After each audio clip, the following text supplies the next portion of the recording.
أعوذ بالله من الشيطان الرجيم بسم الله الرحمن الرحيم وإذ صرفنا إليك نفرا من الجن يستمعون القرآن فلما حضروه قالوا أنصتوا فلما قضي ولوا إلى قومهم منذرين قالوا يا قومنا إنا سمعنا كتابا أنزل من بعد موسى مصدقا لما بين يديه يهدي إلى الحق وإلى طريق مستقيم يا قومنا أجيبوا داعي الله وآمنوا به يغفر لكم من ذنوبكم ويجركم من عذاب أليم ومن لا يجب داعي الله فليس بمعجز في الأرض وليس له من دونه أولياء أولئك في ضلال مبين صدق الله العلي العظيم. محترم بزرگوں، عزیز دوستوں، گزشتہ آپ حضرات کے سامنے حضور پاک صلی اللہ علیہ وسلم کی حیات طیبہ سے متعلق وہ پہلو آیا کہ حضور پاک صلی اللہ علیہ وسلم کے سب سے چہیتے چچا اور سب سے ہمدرد، سب سے غمگسار اور ایثار کا جذبہ رکھنے والی امہات المؤمنین آپ صلی اللہ علیہ وسلم کی سب سے پہلی شریک حیات حضرت خدیجۃ الکبریٰ، ان دونوں کے اس دنیا سے جانے کے بعد آپ صلی اللہ علیہ وسلم کے اوپر جو غم کا پہاڑ ٹوٹا اور آپ صلی اللہ علیہ وسلم ایک طرح سے غم سے نڈھال ہو گئے، کیونکہ جب تک کہ ابو طالب باحیات رہے اس وقت تک کفار مکہ میں سے کسی کی اتنی جرأت اور ہمت نہیں تھی کہ آپ صلی اللہ علیہ وسلم کو کسی طرح سے ایذا اور تکلیف پہنچا سکے، اور آپ کو تسلی دینے والی غمخوار بیوی حضرت خدیجۃ الکبریٰ بھی موجود تھی، جنہوں نے جان و مال بلکہ اپنا تن من دھن سب کچھ حضور پاک صلی اللہ علیہ وسلم پر لٹا دیا۔ ان دونوں کے دنیا سے رخصت ہو جانے کے بعد آپ صلی اللہ علیہ وسلم نے اس سال کا نام عام الحزن رکھا، یعنی غم کا سال۔ اور بھی اس سے پہلے جو واقعات آپ صلی اللہ علیہ وسلم کی زندگی میں پیش آئے اس کی کچھ تفصیل آپ حضرات کے سامنے آئی۔ جب ان دونوں کی وفات ہو گئی تو آپ صلی اللہ علیہ وسلم نے یہ خیال فرمایا کہ اب مکہ سے باہر جا کر کے کسی بستی میں لوگوں کو اسلام کی دعوت دی جائے۔ مکہ کے اندر چونکہ ہر ایک آپ کا مذاق اڑانے کے اوپر تلا ہوا تھا، آپ کا آبائی وطن ہونے کے باوجود مکہ مکرمہ کے اندر آپ کا رہنا دشوار ہو گیا، اسی وجہ سے آپ صلی اللہ علیہ وسلم نے صحابہ کرام کو ہجرت کی اجازت فرمائی۔ اسی خیال سے آپ صلی اللہ علیہ وسلم نے طائف کا سفر فرمایا۔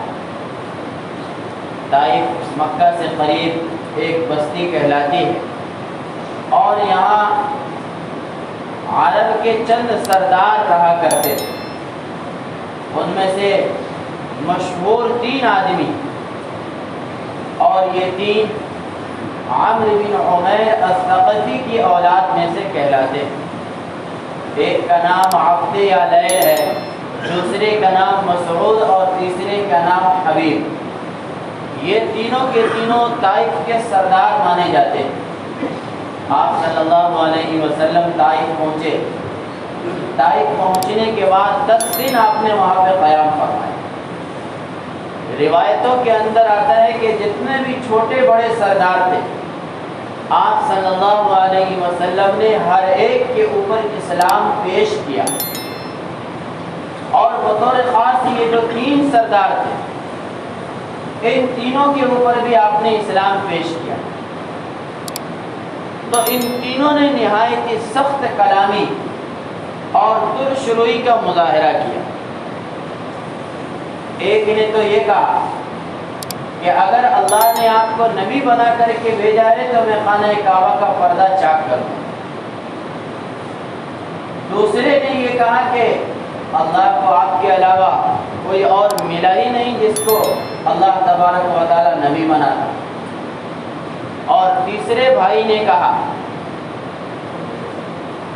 کہ اگر تم واقعتاً اللہ کے نبی ہو تو تمہاری بات کا رد کرنا اور تمہاری بات کا انکار کرنا نقصان سے خالی نہیں ہے، لیکن اگر تم نبی نہیں ہو تو میں تم سے بات کرنا پسند نہیں کرتا۔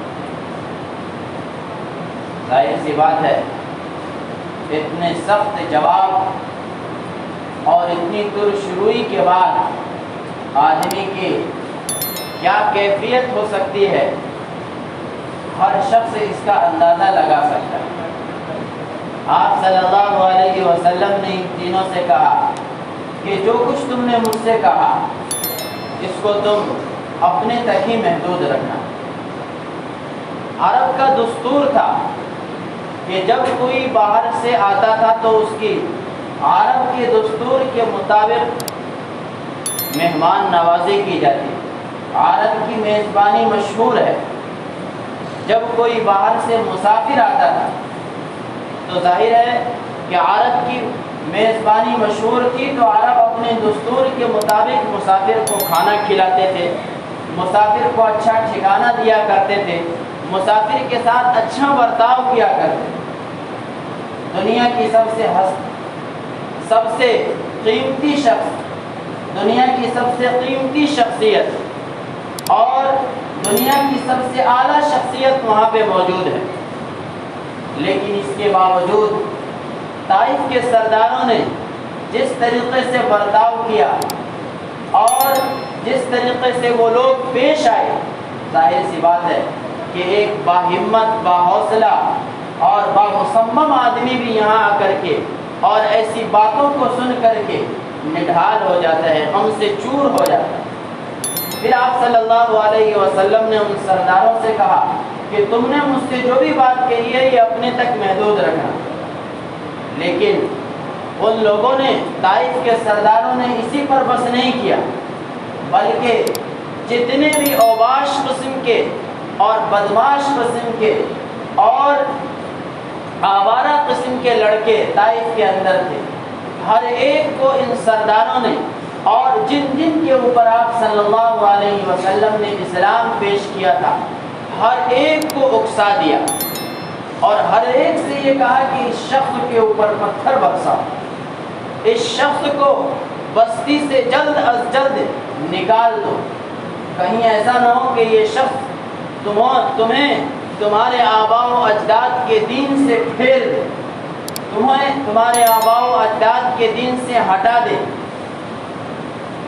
چنانچہ روایتوں کے اندر آتا ہے، راوی لکھتا ہے کہ یہ بلغ اور تھوڑی ہی دیر میں جتنے بھی طائف کے لڑکے تھے اوباش قسم کے، ان کو شہ دینے کے بعد سب راستے کے اوپر آپ صلی اللہ علیہ وسلم کے دونوں طرف ایسے کھڑے ہو گئے اور ایسے گھیرا بندی کر لیا کہ جس طریقے سے ہم دیکھتے ہیں کہ کسی بڑی شخصیت کا استقبال کیا جاتا ہے، لیکن وہاں استقبال کرنا مقصود نہیں تھا، وہاں پہ ہر ایک کے ہاتھ میں پتھر تھا اور ہر ایک کی زبان پر یہی صدا تھی کہ تم میری بستی سے نکل جاؤ۔ اس سفر کے اندر آپ صلی اللہ علیہ وسلم کے ساتھ زید بن حارثہ بھی ہے اور جتنے لڑکے تھے ہر ایک نے پتھر برسانا شروع کیا آپ صلی اللہ علیہ وسلم سر سے لے کر کے پاؤں تک زخمی ہو گئے۔ حضرت زید بن حارثہ بیان کرتے ہیں، وہ کہتے ہیں کہ جب پتھر کوئی مارتا تھا تو میں یہ کوشش کرتا تھا کہ وہ پتھر مجھ پر آ کر کے لگے اور آپ صلی اللہ علیہ وسلم کو تکلیف نہ پہنچے۔ جب پتھر زیادہ برسانے لوگوں نے شروع کر دیے تو آپ صلی اللہ علیہ وسلم کو جو تکلیفیں ہوئیں اس کی وجہ سے آپ راستے میں بیٹھ جایا کرتے۔ اس کے بعد وہ اوباش قسم کے لڑکے دونوں بازو پکڑ کر کے آپ کو باضابطہ اٹھا دیا کرتے اور اٹھانے کے بعد کہا کرتے تھے کہ تم چلو، پھر پتھر برسانا شروع کر دیا کرو۔ اسی منظر کو حضرت عائشہ کی روایت کی زبانی سنیے کہ حضرت عائشہ حضور اکرم صلی اللہ علیہ وسلم سے پوچھتی ہیں کہ یا رسول اللہ، کیا احد کے دن سے زیادہ کوئی دن آپ کے اوپر بامشقت گزرا ہے؟ حضور پاک صلی اللہ علیہ وسلم نے ارشاد فرمایا کہ جس دن میں نے طائف کے بنو ثقیف کی اولاد کے اوپر اپنے آپ کو پیش کیا اور اپنے اسلام کو پیش کیا، اس سے زیادہ سخت ترین دن اور اس سے زیادہ اذیتناک، المناک، دردناک، کربناک، اس سے زیادہ سخت ترین دن مجھ پر کبھی نہیں ہوئی۔ یہ طائف کے سارے لڑکے پتھر برسا رہے تھے، آپ صلی اللہ علیہ وسلم کے لیے زید بن حارثہ ڈھال بن کر کے کھڑے ہوئے تھے۔ زید بن حارثہ سر سے لے کر کے پاؤں تک زخمی ہو گئے۔ آپ صلی اللہ علیہ وسلم کے دونوں جوتے مبارک خون سے رنگین ہو گئے، سر کے اوپر زخم آیا، بدن کے ہر حصے کے اوپر تقریباً زخم آیا، جوتا خون سے لہو لہان ہو گیا۔ اس کے بعد جب آپ صلی اللہ علیہ وسلم طائف سے کچھ دور نکلے اور اوباش قسم کے لڑکوں کا جم گھٹا چھٹ گیا اور آپ کو یہ یقین ہو گیا کہ اب وہ لڑکے اپنے اپنے مقام پر واپس چلے گئے ہیں، تب آپ صلی اللہ علیہ وسلم نے اللہ پاک سے دعا فرمائی۔ وہ ایسی جامع اور مانے دعا ہے، اور آپ صلی اللہ علیہ وسلم نے اللہ تبارک و تعالی سے اپنی بے گزارتی، اپنی کمزوری اور اپنی ضعفی کا خود کی شکایت کی، اور آخر میں یہ فرمایا کہ یا اللہ، اگر تو مجھ سے راضی ہے تو مجھے ان تکلیفوں کی کوئی پرواہ نہیں، اور اگر تو مجھ سے ناراض ہے تو میں اس وقت تک تجھے راضی کرنے کی کوشش کروں گا جب تک کہ تو راضی نہ ہو۔ یہ دعا سن کر کے عرش ہل سا گیا، فرشتے رونے لگے، آسمان کے اوپر ایک عجیب کیفیت طاری ہو گئی کہ دونوں جہان کے سردار اور قوم کا یہ برتاؤ کہ جب قوم کسی نبی کے ساتھ ایسا برتاؤ کرتی ہے تو خدائی عذاب آنے میں تاخیر نہیں ہوا کرتی۔ آپ صلی اللہ علیہ وسلم حضرت عائشہ کی اسی روایت میں بیان کرتے ہیں کہ میں جب آگے چلا اور آسمان کی طرف نظر اٹھایا تو دیکھتا ہوں کہ ایک ابر ہے، ایک بادل ہے جو مجھ پر سایہ کیے ہوئے، اور اس بادل کے اوپر دونوں آسمان اور زمین کے درمیان حضرت جبرائیل علیہ السلام تشریف فرما ہے۔ حضرت جبرائیل علیہ السلام کے ساتھ ملک الجبال یعنی پہاڑ کے اوپر جو متعین فرشتے ہیں وہ بھی ہیں۔ حضرت جبرائیل علیہ السلام آئے، السلام علیکہ یا نبی اللہ، اے محمد صلی اللہ علیہ وسلم، اللہ تبارک و تعالیٰ آپ کو سلام کہتا ہے، اور آپ نے جو اللہ تبارک و تعالیٰ سے دعا فرمائی ہے اللہ تبارک و تعالیٰ نے اس دعا کو سن لیا، اور اے نبی جی میرے ساتھ پہاڑ کے اوپر جو مقرر فرشتے ہیں وہ بھی آئے ہیں جن کو ملک الجبال کہا جاتا ہے۔ آپ پہاڑ کے اوپر جو مقرر فرشتے تھے انہوں نے نبی کو سلام کیا اور کہا کہ یا رسول اللہ، میں اللہ کے حکم سے آپ کی خدمت میں حاضر ہوا ہوں، اور جو برتاؤ آپ کی قوم نے آپ کے ساتھ کیا ہے اللہ تبارک و تعالیٰ نے اس کو سن لیا، اور میں آپ کی خدمت میں حاضر ہوں۔ اگر آپ کہیں تو طائف کی طرف جو دونوں پہاڑ ہیں، ان دونوں پہاڑ کو ملا دیا جائے، جس سے اس بستی کے اندر جتنے بھی لوگ آباد ہیں، ایک لفظ اور ایک منٹ بلکہ ایک سیکنڈ کے اندر یہ سارے کے سارے لوگ ہلاک و برباد، ان کی نسل ختم ہو جائے گی، یہ ختم ہو جائیں گے، یہ بستی ختم ہو جائیں گی۔ صرف آپ اشارہ کیجئے، اے نبی آپ کو اس بستی والوں نے تکلیف پہنچائی ہے، میں آپ کے حکم کا منتظر ہوں، آپ صرف یہ کہیے کہ اس بستی والوں کے ساتھ کیا معاملہ کرنا ہے۔ قربان جائیے اس نبی رحمت کے اوپر، اس نبی امی کے اوپر، اللہ تبارک و تعالیٰ نے جس کو رحمت للعالمین بنا کر کے بھیجا۔ اللہ کے نبی عزم و ہمت کے پہاڑ، حوصلوں کے پہاڑ، غم کو برداشت کرنے کی انتھک صلاحیت اللہ تبارک و تعالیٰ نے آپ کو ودیعت فرمائی۔ آپ صلی اللہ علیہ وسلم نے فرشتوں سے کہا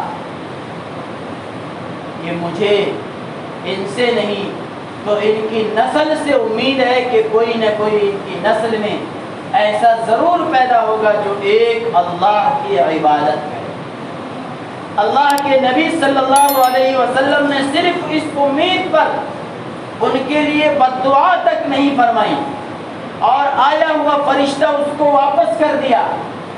آئے ہوئے عذاب کو اللہ کے نبی نے اپنی رحمت للعالمین ہونے کی حیثیت سے اس کو ختم فرما دیا اور ٹال دیا کہ مجھے ان کی نسل سے اللہ کی ذات سے امید ہے کہ یہ نہیں کلمہ پڑھتے، ان کی نسل میں مجھے اللہ کی ذات سے امید ہے کہ کوئی نہ کوئی ایسا ضرور پیدا ہوگا جو ایک اللہ کی عبادت کرے۔ اس سے پہلی قوموں کو ہلاک کیا گیا، قوم عاد کو، قوم سمود کو، قوم لوط کو، قوم نوح کے اوپر طوفان کا عذاب آیا، لیکن قربان جائیے آپ صلی اللہ علیہ وسلم کے عزم و حوصلے پر، آپ صلی اللہ علیہ وسلم کے رحمت للعالمین ہونے پر یہاں پر چند چیزیں جمع ہیں، آپ غور کیجئے۔ ایک تو آپ صلی اللہ علیہ وسلم خود آپ کو نبوت و رسالت کا تاج عطا کیا ہوا ہے، جن کی دعا کی قبولیت میں ذرہ برابر بھی شک نہیں۔ دوسری چیز، آپ مظلوم ہیں، اس بستی والوں نے آپ کے اوپر ظلم کیا ہے۔ تیسری چیز، آپ مسافر ہیں۔ چوتھی چیز، آپ مضطر ہیں، مجبور محض ہیں۔ مسافر کی بد دعا بھی ڈائریکٹ آسمان کے اوپر جاتی ہے، عرش کے اوپر جاتی ہے۔ مظلوم کی بد دعا بھی اللہ تبارک و تعالیٰ یہ کان سنتا ہے۔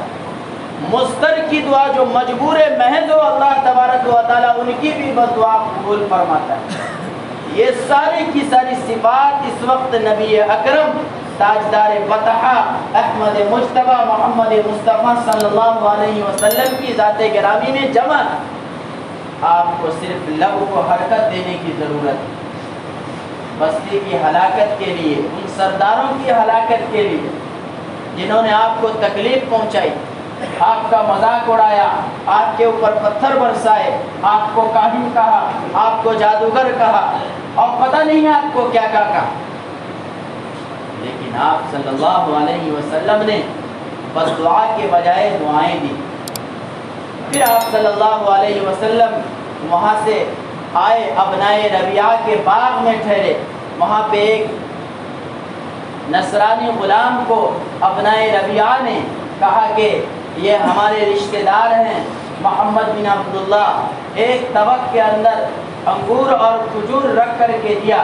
تو آپ صلی اللہ علیہ وسلم نے وہاں بسم اللہ پڑھ کر کے وہ کھانا شروع کیا۔ جب کھانا شروع کیا تو وہ جو غلام تھا جن کا نام عداس ہے، اس نے کہا کہ یہ کلمہ تو اس علاقے کے لوگ نہیں پڑھتے۔ تو حضور نے پوچھا کہ تم کہاں کے رہنے والے ہیں؟ انہوں نے کہا کہ میں نینوا کا رہنے والا ہوں۔ تو حضور نے فرمایا کہ اچھا تم اس شہر کے رہنے والے ہو جہاں یونس بن متیٰ میرے بھائی نبی گزرے. تو غلام کہنے لگا کہ آپ یونس کو کیسے جانتے ہیں؟ تو حضور نے فرمایا کہ وہ بھی نبی تھے اور میں بھی نبی ہوں. فوراً غلام آپ صلی اللہ علیہ وسلم کے ہاتھ کو بوسہ دیا اور کلمہ پڑھ کر کے مسلمان ہو گئے. جب اس کے سرداروں نے دیکھا، ربیعہ کی اولاد نے دیکھا، تو کہا کہ غلام کو بلا کر کے کہا کہ تم اس شخص کو جانتے ہو؟ غلام کہنے لگا کہ اس روئے زمین پر خدا کی قسم اس سے بہتر شخصیت کوئی بھی نہیں. کہنے لگا کہ تمہارے اوپر بھی محمد نے جادو کر دیا.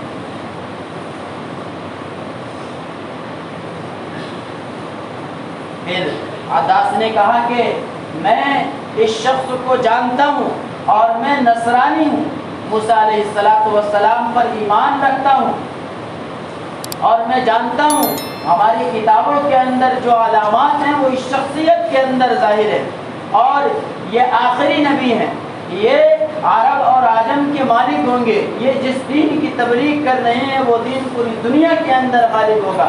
یہ ساری باتیں اس نے اپنے سرداروں سے کہا. تو سردار نے کہا کہ اس کا دماغ خراب ہو گیا ہے، یہ بھی اپنے دین سے پھر گیا، یہ بھی سابی ہو گیا. اس کے بعد آپ صلی اللہ علیہ وسلم وہاں سے آگے بڑھے اور آپ صلی اللہ علیہ وسلم کی تسلی کے لیے ایک واقعہ پیش آیا کہ جب آپ مقام نخلہ کے نصیبین پر پہنچے تو اس وقت آپ صلی اللہ علیہ وسلم فجر کی نماز اور ایک روایت کے مطابق عشاء کی نماز پڑھنے کے لیے کھڑے ہوئے.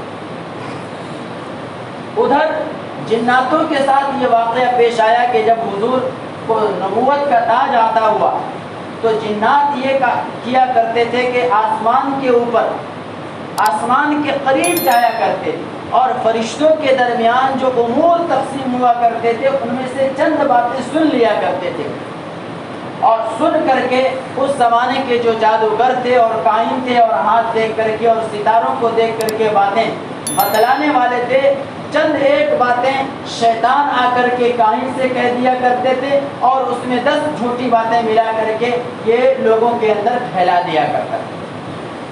جب حضور صلی اللہ علیہ وسلم کا زمانہ آیا تو شیطان کا آسمان کے اوپر جانا بند ہو گیا.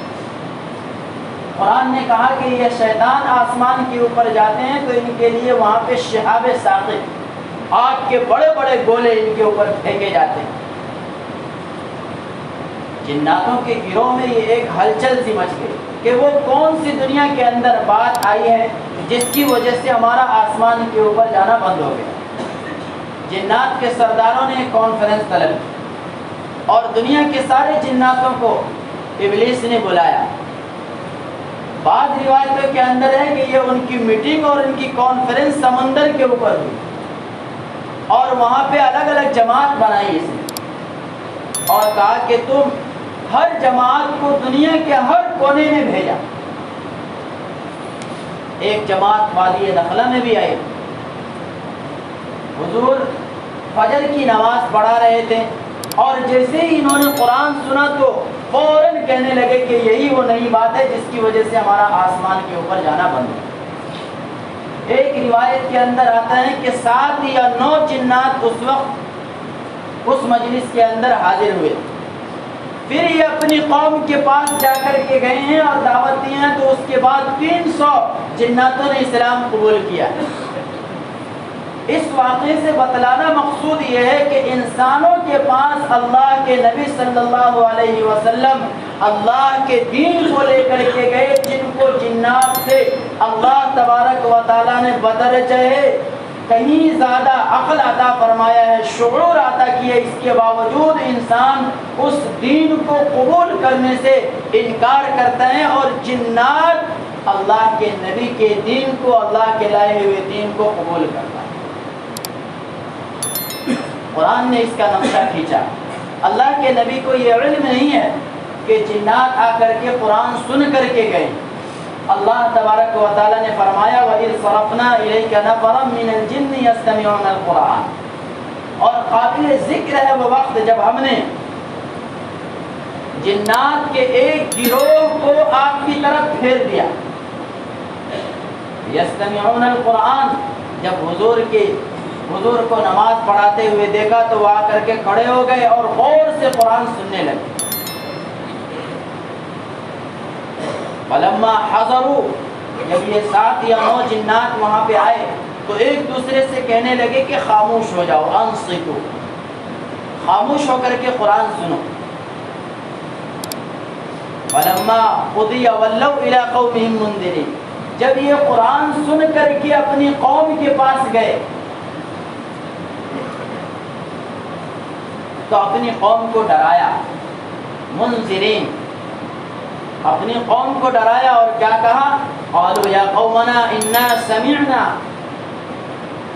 جنات کہنے لگے کہ اے میری قوم، انا سمعنا کتابا انزل من بعد موسیٰ، کہ ہم نے ایک ایسی کتاب سنی جو موسیٰ علیہ السلام کے بعد نازل کی گئی. پتہ یہ چلا کہ یہ جو جنات تھے یہ نصرانی تھے اور موسیٰ علیہ السلام پر پہلے سے ہی ایمان رکھتے تھے. فرمایا من بعد موسیٰ مصدقا لما بین یدیہ یہدی الی الحق والی طریق مستقیم، جو موسیٰ علیہ السلام کے بعد کتاب نازل کی گئی ہے. اور وہ کتاب کی کیا خاصیت ہے؟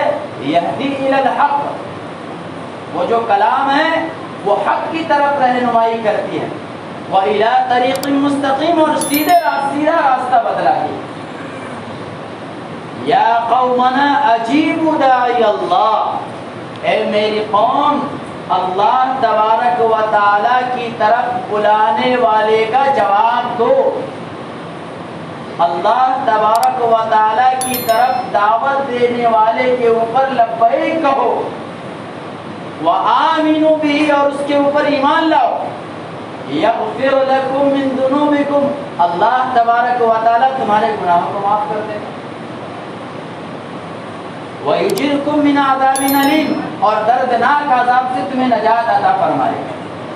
اور آگے اللہ تبارک و تعالیٰ نے ان کا جو جملہ نقل فرمایا ہے، وَمَن لَّا يُجِبْ دَاعِيَ اللَّهِ، اور جو شخص اللہ کی طرف بلانے والے کا جواب نہیں دیتا، جو شخص اللہ تبارک و تعالیٰ کی طرف دعوت دینے والے کا جواب نہیں دیتا، وہ لوگ کان کھول کر کے سن لے. فَلَيْسَ بِمُعْجِزٍ فِي الْأَرْضِ، زمین، روئے زمین پر کہیں بھی وہ اللہ کو عاجز نہیں کر سکتے، اللہ کو ہرا نہیں سکتے. وَلَيْسَ لَهُ مِن دُونِهِ، اور اللہ کے علاوہ کوئی اس کا مددگار بھی نہیں ہو سکتا. اور جو لوگ دعوت نہیں دے قبول کرتے، اولئک فی ضلال مبین، یہ لوگ کھلی ہوئی گمراہی میں. اللہ کے نبی صلی اللہ علیہ وسلم کو اس صورت میں، یہ سورہ احقاف کی آیتیں 26ویں پارے اور سورہ جن نازل ہوئی، ان دونوں کے ذریعے اللہ کے نبی صلی اللہ علیہ وسلم کو ایک طرح سے طائف کے اندر جو تکلیف پہنچی ہے اور طائف کے اندر جو لوگوں نے اللہ کے نبی صلی اللہ علیہ وسلم کو بے رخی کے ساتھ جواب دیا ہے، اس کے مقابلے میں اللہ تبارک و تعالیٰ نے تسلی دی اور انسانوں کو بتلایا ہے کہ تم دیکھو، تمہیں عقل و شعور ہونے کے باوجود، اللہ کے ساری نعمتوں کو استعمال کرنے کے باوجود، اللہ کی قدرتوں کو دیکھنے کے باوجود، خود اپنے اندر ہزاروں نعمتیں اللہ کی پانے کے باوجود تم اللہ کے اوپر ایمان نہیں لاتے. انسان، جنات جو عقل میں تم سے کمتر ہیں، نعمتیں استعمال کرنے میں تم سے کمتر ہیں، وہ اللہ کے نبی کی دعوت کو قبول کر رہے ہیں صرف قرآن سن کر.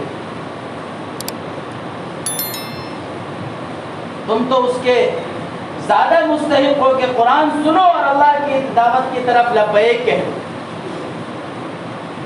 اللہ کے نبی کو تسلی ہے کہ یہ لوگ آج ایمان نہیں لائے تو کل ایمان لائیں گے. دیکھیے، آپ کے کلام کو سن کر کے، اللہ کے کلام کو سن کر کے جنات ایمان قبول کر رہے ہیں اور آپ کو خبر بھی نہیں ہے. یہ جنات 7 یا 9 لوگوں کی جماعت پھر اپنے سرداروں کے پاس گئے اور سرداروں کو ڈرایا اور کہا، تو اس وقت 300 روایتوں کے اندر آتا ہے کہ 300 جناتوں نے ایمان قبول کیا۔ اس سے آپ صلی اللہ علیہ وسلم کو تسلی ہوئی۔ اور مختلف روایتوں کے اندر آتا ہے کہ مختلف مواقع پر آپ صلی اللہ علیہ وسلم کی خدمت میں جنات حاضر ہوا کرتے تھے اور ایمان لایا کرتے تھے اور اسلام قبول کیا کرتے تھے۔ اللہ تبارک و تعالی ہمیں عمل کی توفیق عطا فرمائے۔ وآخر دعوانا